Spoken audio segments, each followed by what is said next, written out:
ತುಂಬ ಹೃದಯದ ಧನ್ಯವಾದಗಳು. ಈಗ ಸಹನಾ ತಿಮ್ಮಪ್ಪ ಬಸವಣ್ಣ ಮತ್ತು ಮಹಾತ್ಮ ಗಾಂಧಿ ಕುರಿತು ಮಾತನಾಡಲು ಬರುತ್ತಿದ್ದಾರೆ.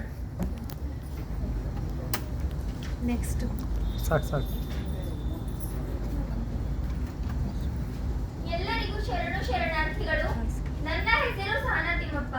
ನನ್ನ ವಿಚಾರ ಮಂಡನೆಯ ವಿಷಯ ಬಸವೇಶ್ವರ ಮತ್ತು ಮಹಾತ್ಮ ಗಾಂಧೀಜಿ. ನಮ್ಮ ಭಾರತ ದೇಶದಲ್ಲಿ ನೂರಾರು ಮಹಾಪುರುಷರು ಜನ್ಮ ತಾಳಿದ್ದಾರೆ. ಅವರ ಸಂದೇಶಗಳು ಇಡೀ ಮನುಕುಲದ ಉದ್ಧಾರಕ್ಕಾಗಿಯೇ ಹೊರತು ಯಾವುದೇ ನಿರ್ದಿಷ್ಟ ದೇಶ ಅಥವಾ ಸಮುದಾಯಕ್ಕೆ ಅಲ್ಲ. ಅಂತಹ ಮಹಾನ್ ಚೇತನಗಳಲ್ಲಿ ಬಸವೇಶ್ವರ ಮತ್ತು ಮಹಾತ್ಮ ಗಾಂಧೀಜಿಯವರ ಕಾಯಕ ಮತ್ತು ದಾಸೋಹ ಸಂದೇಶಗಳಲ್ಲಿ ಬಹಳ ಹೋಲಿಕೆಗಳನ್ನು ಕಾಣಬಹುದು. ಮಹಾತ್ಮ ಗಾಂಧಿಯವರು ತಮ್ಮ ಜೀವನದಲ್ಲಿ ಬಸವೇಶ್ವರರ ಸಿದ್ಧಾಂತವನ್ನು ತಮ್ಮ ಕರ್ನಾಟಕದ ಶಿಷ್ಯರಾದ ಕರ್ನಾಟಕದ ಗಾಂಧಿ ಎಂದು ಪ್ರಸಿದ್ಧರಾದ ಹರ್ಡೇಕರ್ ಮಂಜಪ್ಪ ಅವರ ಮೂಲಕ ತಿಳಿದುಕೊಂಡು ಬಸವೇಶ್ವರರ ಚಿಂತನೆಗಳಿಂದ ಪ್ರಭಾವಿತರಾದರು. ಬಸವೇಶ್ವರರನ್ನು ಮೊಟ್ಟ ಮೊದಲ ಸ್ವತಂತ್ರ ಚಿಂತಕ ಎಂದು ಪ್ರಶಂಸಿಸಿದರು. ಬಸವೇಶ್ವರರ ಕಾಯಕ ತತ್ವದ ಪ್ರಮುಖ ಅಂಶವೆಂದರೆ ನಾವು ಮಾಡುವ ಕೆಲಸ ಅಥವಾ ದುಡಿಮೆ ಪರಿಶುದ್ಧ ಮನಸ್ಸು ಮತ್ತು ನಿಷ್ಠೆಯಿಂದ ಇರಬೇಕು. ಆಗ ದೇವರಿಗೆ ಸಮರ್ಪಿತವಾಗುತ್ತದೆ. ವೃತ್ತಿಗಳಲ್ಲಿ ಯಾವುದೇ ತಾರತಮ್ಯವಿಲ್ಲ ಮತ್ತು ಯಾವುದೇ ಕೆಲಸವು ಮೇಲು ಅಥವಾ ಕೀಳುವಲ್ಲ. ಆದ್ದರಿಂದ ಇದು ಉನ್ನತ ಕೆಲಸ, ಇದು ಕೀಳು ಕೆಲಸ, ಇದು ಉನ್ನತ ಜಾತಿ ಮತ್ತು ಇದು ಕೀಳು ಜಾತಿ ಎಂಬ ತಾರತಮ್ಯ ಇಲ್ಲ ಮತ್ತು ಇರಬಾರದು.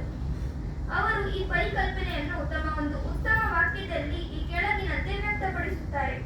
ಕಾಯಕವೇ ಕೈಲಾಸ, ದುಡಿಮೆಯೇ ಪೂಜೆ ಎಂದು ಹೇಳಿದ್ದಾರೆ. ಬಸವೇಶ್ವರರ ಕಾಯಕದ ಪರಿಕಲ್ಪನೆಯು ಅದು ಎಲ್ಲ ಕೆಲಸಗಳ ಪಾವಿತ್ರ್ಯತೆ ಮತ್ತು ಘನತೆಯನ್ನು ಎತ್ತಿ ಹಿಡಿಯುತ್ತದೆ. ಬಸವೇಶ್ವರರಂತೆ ಗಾಂಧೀಜಿಯವರು ಕೂಡ ತಮ್ಮ ಸಾಮಾಜಿಕ ಮತ್ತು ರಾಜಕೀಯ ಜೀವನವನ್ನು ಆಧ್ಯಾತ್ಮಿಕಗೊಳಿಸಿದರು. ಪ್ರತಿಯೊಂದು ಕೆಲಸವು ರಾಮನಾಮದ ಸ್ಮರಣೆಯಲ್ಲಿಯೇ ನಡೆಯಬೇಕು ಎಂಬುದು ಗಾಂಧೀಜಿಯವರ ನಂಬಿಕೆ. ಮಹಾತ್ಮ ಗಾಂಧೀಜಿಯವರು ಬಸವೇಶ್ವರರಂತೆಯೇ ದುಡಿಮೆಯ ಘನತೆಯಲ್ಲಿ ನಂಬಿಕೆ ಇಟ್ಟವರು. ಅದರಲ್ಲೂ ದೈಹಿಕ ದುಡಿಮೆಯನ್ನು ಮಾನಸಿಕ ದುಡಿಮೆಗಿಂತ ಕೀಳಾಗಿ ಪರಿಗಣಿಸಬಾರದು ಎಂದು ಪ್ರತಿಪಾದಿಸಿದ್ದಾರೆ. ಗಾಂಧಿಯವರು ದಕ್ಷಿಣ ಆಫ್ರಿಕಾದಲ್ಲಿದ್ದಾಗ ಅವರು ಸ್ವತಃ ಕ್ಷೌರ ಮಾಡಿ ಶೂರಿಬೇರಿ ಮಾಡಿಕೊಳ್ಳುವುದು ಮತ್ತು ಸ್ವತಃ ಅಡುಗೆ ಮಾಡಿಕೊಳ್ಳುವುದು, ತಮ್ಮ ಸ್ವಂತ ಶೌಚಾಲಯವನ್ನು ಸ್ವಚ್ಛಗೊಳಿಸುವ ಕೆಲಸಗಳನ್ನು ಮಾಡಿಕೊಳ್ಳುವುದು ಇತ್ಯಾದಿಗಳಂತಹ ದೈಹಿಕ ಕೆಲಸದಲ್ಲಿ ತಮ್ಮನ್ನು ತೊಡಗಿಸಿಕೊಂಡಿದ್ದರು.